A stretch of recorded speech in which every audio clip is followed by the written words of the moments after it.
Cinderella, retold and illustrated by Ruth Sanderson.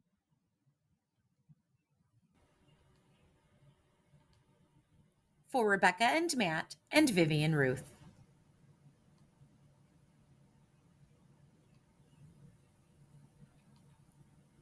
Once upon a time, there was a gentleman who, after his beloved first wife died, married a widow with 2 daughters. When his new wife and stepdaughters arrived at his home and met his only daughter, they hated her at once, for they were vain and jealous creatures. The new stepmother sent the poor girl to live in the kitchen and thrust upon her all the lowly tasks in the house: cleaning, doing laundry, weeding the gardens, cooking, and sewing. Indeed, the young girl became a servant, running from morning till night, from one task to the next, until she fell into an exhausted heap upon the kitchen hearth at the end of the day.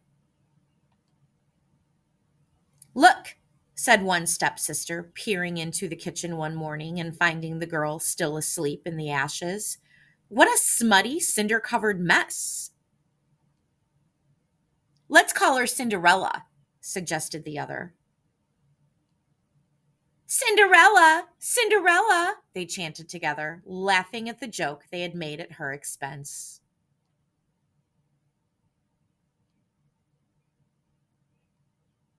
Cinderella's father said nothing of his daughter's new circumstances, for he was totally ruled by his new wife. One day, as he was leaving to go to town, he asked his stepdaughters if they would like a trinket from the town fair. "I want a pearl necklace," said the elder. "I want a pink satin gown," demanded the other. "And for you, my daughter?" the father asked Cinderella sheepishly, for he was ashamed of how she was treated and wished to make amends in some way. "The first twig, father, that brushes against your hat on the way home," Cinderella said. And so he brought his stepdaughters expensive pearls and a fancy new gown. To Cinderella he gave what she had requested, a little hazel twig. As her stepsisters were admiring their fine gifts, Cinderella took the hazel twig out to the garden and planted it next to a beautiful white rose bush. Her mother had especially loved roses. Cinderella wept as she thought of her mother, and as she cried, her tears watered the hazel twig. At once, the little branch began to grow and grow, and in no time, a beautiful hazel tree stood in its place. A white bird flew onto one branch and sang a tune so lovely and sweet that it eased the sadness in Cinderella's heart. From that day on, Cinderella brought the bird bits of stale bread, and every day it sang for her and ate the bread out of her hand.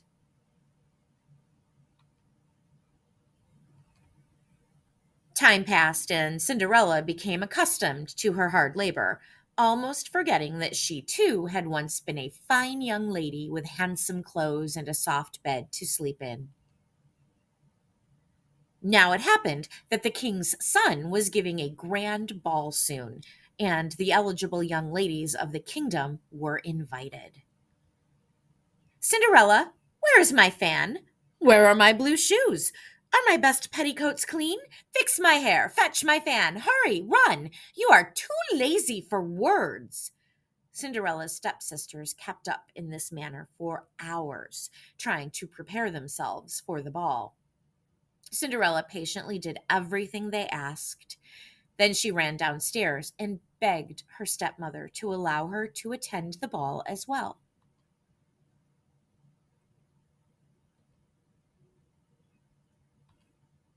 "What? You, a dirty kitchen wench, would be laughed out of the ball." But Cinderella persisted until finally her stepmother grabbed a bowl of lentils from the table and angrily tossed them into the fireplace ashes. "If you can put all these lentils back into the bowl in 2 hours, you may go to the ball," she said cruelly. Then she stalked out of the room. Knowing the task was hopeless, Cinderella despaired. But then the white bird from the hazel tree appeared at the open window. "Oh, sweet bird, said Cinderella, if only you could help me. There are so many lentils in the ashes, and I need to pick them all out in 2 hours' time so I can go to the ball. At once, the bird began to sing and was soon joined by other birds from the garden. Starlings, doves, and finches flew in the window and alighted among the ashes, picking out the lentils and returning them to the dish that Cinderella held. When all the lentils were back in the bowl, Cinderella ran to show her stepmother, who was preparing to leave for the ball with her daughters. Foolish girl, said the stepmother. Did you think I was serious? How could you go to the ball with no proper clothes?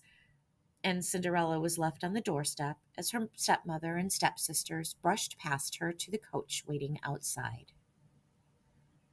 As Cinderella watched with longing, their coach disappeared out the gate. She went to the garden and sank onto the stone bench under the hazel tree. The white bird was nowhere in sight. Her unhappiness deepened. Had she no friend in the world?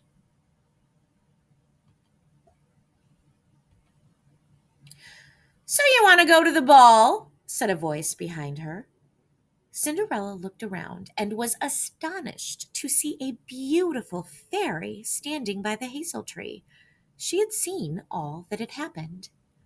What are you waiting for, Cinderella? Fetch me the largest pumpkin from your garden. Cinderella found a huge pumpkin and rolled it out of the garden and onto the driveway. With a touch of her magic wand, the fairy transformed the pumpkin into a golden coach. Now fetch me the mousetrap and we'll see about some horses, she said.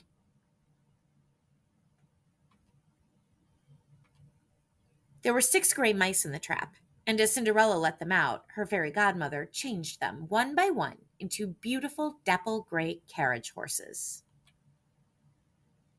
What about a coachman? Asked Cinderella.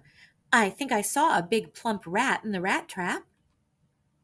What good idea, said her fairy godmother.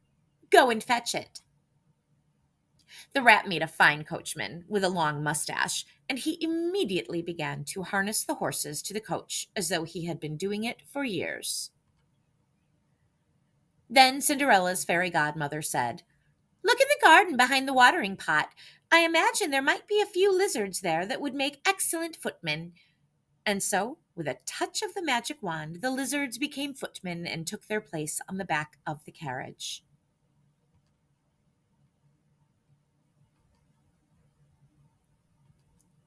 Cinderella was thrilled. Then she looked down at her own ragged appearance. Ah, not to worry, my dear, said her fairy godmother kindly, and with a wave of her wand, she transformed Cinderella's rags into a gown of golden silk, embroidered with pearls. As Cinderella looked down to admire the beautiful gown, she noticed that upon her feet were dainty slippers made entirely of glass. Now you are ready to go to the ball, said the fairy. But mind you, this enchantment lasts only until midnight. Then coach turns to pumpkin, horses back to mice, coachman to rat, footman to lizards, and your finery back to rags. You must leave the ball before midnight. Do not forget. Cinderella promised and thanked her fairy godmother. The golden coach carried her swiftly to the king's palace.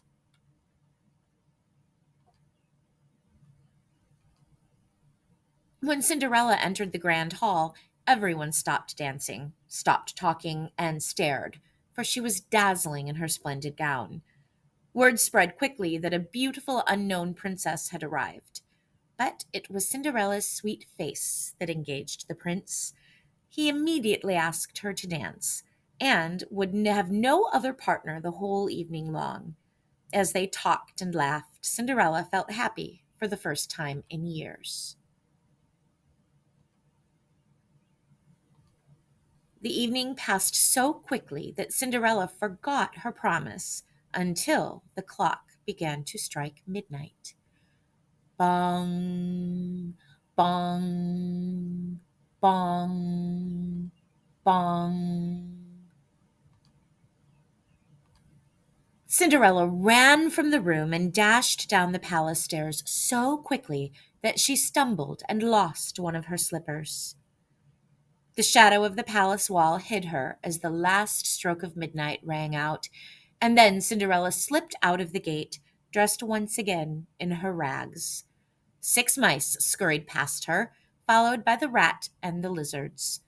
The pumpkin rolled to the edge of the road and then into a ditch, where it shattered. Cinderella walked slowly home, as if in a dream.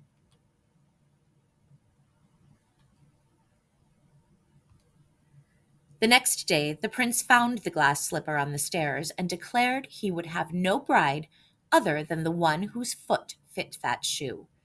And so began a search of the entire kingdom. Days passed, but the prince and his servant could not find the lady whose foot fit the glass slipper. The last house they stopped at was Cinderella's. The prince and his servant were shown into the drawing room where Cinderella's stepsisters waited. First, the elder tried to get her huge toes into the slipper, without success. Then the younger sister tried. She managed to get her toes in, but however much she pushed, she could not force her heel into the shoe. "Are there no other young ladies in this house?" asked the prince. "There are none," said Cinderella's stepmother. "Just a dirty cinder wench who works in the kitchen." Cinderella's father frowned, but said nothing. "Who is that in the garden, then?"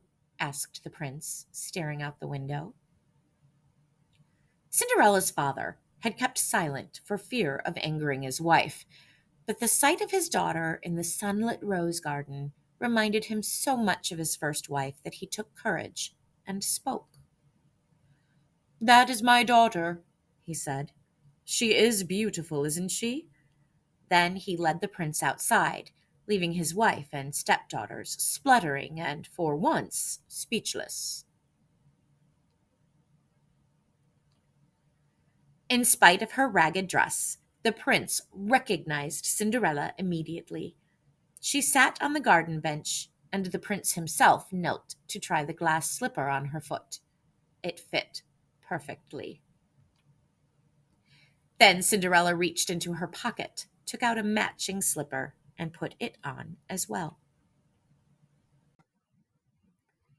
As Cinderella stood up, the sound of bird song suddenly filled the air. Soon she was surrounded by fluttering wings and joyful chirping as all the birds in the garden flocked around her. The white bird settled on her outstretched hand. Instantly, Cinderella's dress became a gown of shimmering silk. It was a final gift from her fairy godmother. Cinderella's stepsisters ran into the garden, for they now recognized her as the beautiful young lady they had seen at the ball. They fell down at her feet and begged her pardon for their poor treatment of her, and being a kind-hearted soul, Cinderella forgave them at once.